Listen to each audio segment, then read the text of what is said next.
উত্তৰ গুৱাহাটীত মুকলি হ'ল ৰাজ্যৰ প্ৰথম পুৰণি গাড়ীৰ অত্যাধুনিক স্ক্ৰেপিং ব্যৱস্থা। উত্তৰ পূৰ্বাঞ্চলৰ ভিতৰত প্ৰথম দেশৰ ৭মটো টাটা স্ক্ৰেপিং প্ৰকল্প মুকলি কৰা হ'ল উত্তৰ গুৱাহাটীত। অসম প্লেটিনাম স্কেপাৰৰ সহযোগত মুকলি কৰে পৰিবহণ মন্ত্ৰী যোগেন মহন, স্বাস্থ্য মন্ত্ৰী অশোক সিংহালে। অসম মটৰছৰ সঞ্চালক সঞ্জীৱ নাৰায়ণে আদৰণি ভাষণ প্ৰদান কৰি এই প্ৰকল্পটোৰ লক্ষ্য আৰু উদ্দেশ্য ব্যাখ্যা কৰাৰ লগতে টাটা কোম্পানীক অসমত গাড়ীৰ নিৰ্মাণ উদ্যোগ স্থাপন কৰিবলৈ আহ্বান জনায়। উদ্বোধনী সভাত কামৰূপ জিলাৰ উপায়ুক্ত দেৱকুমাৰ মিশ্ৰ, পৰিবহণ বিভাগৰ আয়ুক্ত আদিল খান, টাটাৰ কাৰ্যবাহী সঞ্চালক গিৰীশ ৱাঘে অংশ লয়।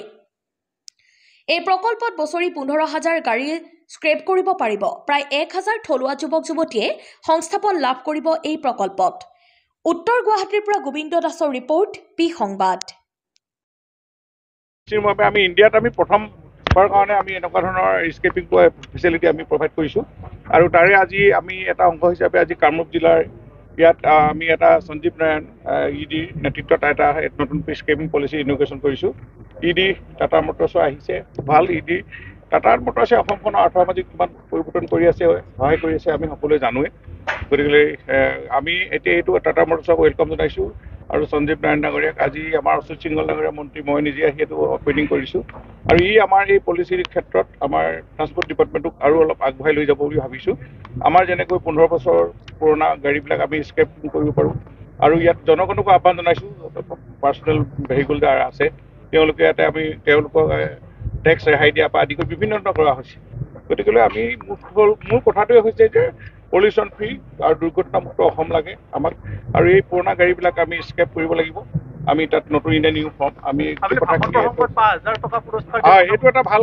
যে আমি পূৰ্বতে ক'ৰবাত এক্সিডেণ্ট হৈ থাকিলে মানুহে তেওঁক নি উঠাবলৈ ভয় কৰে হস্পিটেল দিবলৈ, কিন্তু আমি এটা এনেকুৱা ধৰণে আইন প্ৰণয়ন কৰিলোঁ ডিপাৰ্টমেণ্টৰ পৰা, তেওঁক আমি উৎসাহ দিম, তেওঁক পুৰস্কাৰ কৰিম আৰু তেওঁক কোনো ধৰণৰ কোৰ্ট কেছ বা কিবা তেওঁৰ ওপৰত কোনো ধৰণৰ হ'ব নোৱাৰে তেনেকুৱা এটা ৰুল এতিয়া আমি প্ৰভাইড কৰিছোঁ। আৰু এই 5,000টো আমি পাৰিলে বহোৱাহে চিন্তা কৰি আছোঁ। তেওঁলোক এতিয়া 5,000কৈ কোনোবাই যদি এক্সিডেণ্ট হৈ থকা মানুহক হস্পিটেল লৈ যায়, লগে লগে এইটো থানাই লগে লগে তেওঁলোকৰ একাউণ্টত পইচাটো সোমাই দিব। তেওঁ খালি নামটো ক'ব লাগে যে মই আমুকক ইয়াতে হস্পিটেলত থৈ আহিছোঁ। আৰু এনেকুৱা এসপ্তাহলৈকে আমি 2.5 লাখ টকা প্ৰভাইড কৰোঁ এক্সিডেণ্টত ঘৰ, আৰু আমি হাত ভৰি ভাগিলে আমি তেওঁলোকক 1 লাখ টকা এনেকুৱা ধৰণে দিয়া এটা পলিচি হৈ আছে আমাৰ এইটো। আমি এইখিনি অসমত প্ৰায় এতিয়া 1 কোটিৰ ওপৰত টকা প্ৰভাইড কৰিছোঁ। গতিকে দুৰ্ঘটনামুক্ত হ'ব অসমক আমি গঢ়াৰ আৰু পলিউশ্যন ফ্ৰী এই গোটেই কথাটো আমি ইমপ্লিমেণ্টত এনেকুৱা ধৰণৰ স্কেপিং ফেচিলিটি চেণ্টাৰে সহায় কৰিব। ধন্যবাদ। কাম পাব আৰু বিভিন্ন ঠাইত আমাৰ অকল ইয়াত নাথাকে মানুহ, অসমৰ নৰ্থ ইষ্টত বিভিন্ন ঠাইত আমি মানুহ থ'ম য'ৰ পৰা সিহঁতে গাড়ীবিলাক ক্ৰয় কৰি পেলাই লৈ আহিব ইয়াত। 1,000 মানুহৰ সংস্থাপন আজিৰ প্ৰায় আৰম্ভ হ'ল বুলি ধৰি লওক আপোনালোকে, যে অসমত আৰু 1,000 মানুহ হ'ল আৰু আমাৰ যিটো company Asian group of company য'ত আজিৰ পৰা আৰু 1,000 মানুহৰ যোগদান আৰম্ভ হৈ গ'ল। আৰু মানুহবোৰ ইয়াৰ লোকেল মানুহ, চব মানুহবোৰ সৰু বাহিৰৰ মানুহ নাহে ইয়াত, চব স্কিল মানুহ বাহিৰৰ পৰা 2-4টা আহি ট্ৰেইনিং কৰে। টাটাৰ লগত আমি পাৰ্টনাৰশ্বিপটো সেইকাৰণে কৰিছোঁ। টাটাৰ মানুহবিলাক আহে ইয়াত, আহি পেলাই ট্ৰেইনিং দিয়ে আমাৰ লোকেল ল'ৰা-ছোৱালী, থলুৱা যিবিলাক মানুহ ল'ৰা-ছোৱালীবিলাকক ট্ৰেইনিং দিয়ে আমাৰ ল'ৰা-ছোৱালীয়ে কাম কৰিব। ট্ৰেইনিংটো আমি চবকে ইয়াতে দিয়াই আছোঁ। আমি সেই কাষত দেখা পাইছে তাত এটা চেণ্টাৰ আমি বনাই থৈছোঁ, তাত ট্ৰেইনিং চেণ্টাৰো আছে। তাত টাটাৰ মানুহবিলাক আহে, আমি সেইকাৰণে টাটাৰ লগত যে জইণ্ট ভেঞ্চাৰ কৰিছোঁ, নহ'লেতো নিজেই কৰি ল'লোঁ হয়। নিজে কৰিব নোৱাৰোঁ কাৰণ শিকাব লাগিব কোনোবাই, বা গাড়ী খোলাটো কেনেকুৱা খোলে, কি কৰে সেইবোৰ বস্তু দেখুৱাব লাগিব। সেইকাৰণে আমি তেখেতসকলৰ লগত জইণ্ট ভেঞ্চাৰ কৰিছোঁ আৰু 100%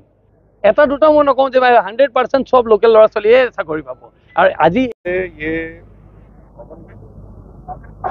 नेशनली हमारा 7वां रिसाइकलिंग फैसिलिटी है जो हमने हमारे पार्टनर अहोम ऑटोमोबाइल्स इनके साथ बनाया है। ये फैसिलिटी पूरा एनवायरमेंटल नॉर्म्स के मुताबिक बनाया गया है। इसकी कैपेसिटी सालाना 15,000 गाड़ी हम स्क्रैप कर सकते हैं और हाँ सालाना 15,000, और जैसे रिक्वायरमेंट बढ़ेगी वैसे हम यहाँ पे कैपेसिटी बढ़ा भी सकते हैं। मैं government of Assam, honourable chief minister और ब्यूरोक्रेट सबका मैं शुक्रिया अदा करना चाहता हूँ कि उन्होंने ये प्रोसेस में बहुत सपोर्ट किया, इनकरेज किया और एक रिकॉर्ड टाइम में ये फैसिलिटी बन गई है। मैं संजीव नारायण जी जो हमारे पार्टनर हैं अहोम ऑटोमोबाइल्स के, उनका भी शुक्रिया अदा करना चाहता हूँ। धन्यवाद। ইডিএলত শুনক মই আপোনালোকক গোটেই ব্যৱস্থাটো বুজাই দি আছোঁ আকৌ কনফিউজন হয় মিডিয়াত এটা কনফিউজন চলি আছে ডক্টৰসকলে চিকিৎসকসকলে মিলি আমাক এটা দৰকাৰী ঔষধিৰ সূচী এটা দিয়ে অৰ্থাৎ ইছেঞ্চিয়েল ড্ৰাগ লিষ্ট যিটো ড্ৰাগছ মানে ঔষধি হস্পিটেলত থাকিব লাগে চিকিৎসাৰ বাবে তাৰ এটা সূচী আমাক বনাই দিয়ে তেনেকুৱা 242টা নে 245টা তালিকা আমাৰ তাত আছে ডিস্ট্ৰিক্ট হস্পিটেলত কিমান মেডিচিন লাগে কেবিড মেডিচিন লাগে ব্লকত কিমান লাগে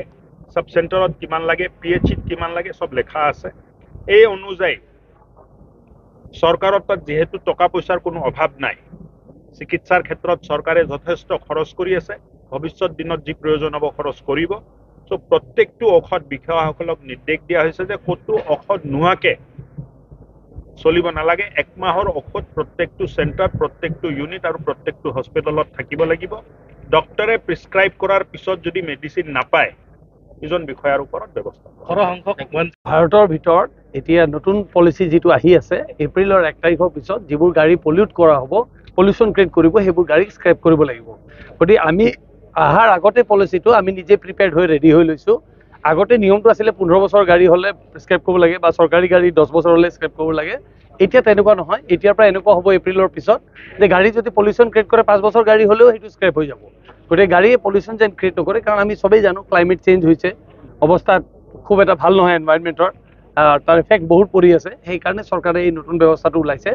আমি আগভাগ লৈ পেলাই আমি টাটাৰ লগত জইণ্ট ভেঞ্চাৰ এটা কৰি পেলাই আমি এই বস্তুটো অসমত লৈ আনিছোঁ নৰ্থ ইষ্টৰ এইটো প্ৰথমটি চেণ্টাৰ টাটাৰ লগত আৰু যিহেতু আপোনালোকে জানে আমি টাটাৰ লগত বহুতো কাম কৰি আছোঁ বিভিন্ন ধৰণৰ আমি কামবিলাক তেখেতসকলৰ কৰি আছোঁ আৰু এটা কাম আমাৰ যোগদান হ'ল আমাৰ লগত টাটাৰ আৰু এই স্ক্ৰেপেজ পলিচিটোৱে গাড়ীবিলাকৰ যিটো প্ৰাপ্য যিটো আচল ভেলিউ সেই ভেলিউটো দিব আপোনালোকে ভাবিব নোৱাৰে যে এটা পুৰণা গাড়ী যেতিয়া স্ক্ৰেপ কৰা যায় সেইটোত কিমান পইচা পোৱা যায় আমি দেখা পাওঁ ৰাস্তাই ঘাটে বা ডিপাৰ্টমেণ্টবিলাকত বহুত গাড়ী পৰি আছে এনেই পৰি থাকে পচি যায় একো নাপায় এতিয়া সেই একোটা গাড়ী 30,000 40,000 লৈকে 50,000 লৈকে পায় স্ক্ৰেপৰ ভেলিউটো ওলায় গতিকে প্ৰপাৰ ভেলিউটো ওলায় প্লাছ যিটো ক্লাইমেটৰ এফেক্ট কৰি আছিলে সেইবোৰ বস্তু নাথাকে কাৰণ প্লাষ্টিক অইল যিবিলাক অইল থাকে অইল সব বস্তু ছেগ্ৰেগেট কৰি গোটেইখিনি বস্তু ওলাই দিয়া হ'ব ওলাই দি এই ফেচিলিটিত এই যিটো ফেচিলিটি আমি বনাইছোঁ এই ফেচিলিটিটো এই কামটো বছৰত কিমানখন গাড়ী বছৰত আমাৰ এই ফেচিলিটিটো আজিৰ ডেটত 15,000 গাড়ী আমি কৰিব পৰা কেপাচিটি আছে আমাৰ আৰু আমি এই জাগা দেখাই পাইছে আৰু বিভিন্ন আগফালেও আমাৰ বহুত জাগা আমি ৰাখি থৈছোঁ এক্সপানশ্যন প্লেনটো ভাবি পেলাইহে ৰাখি থৈছোঁ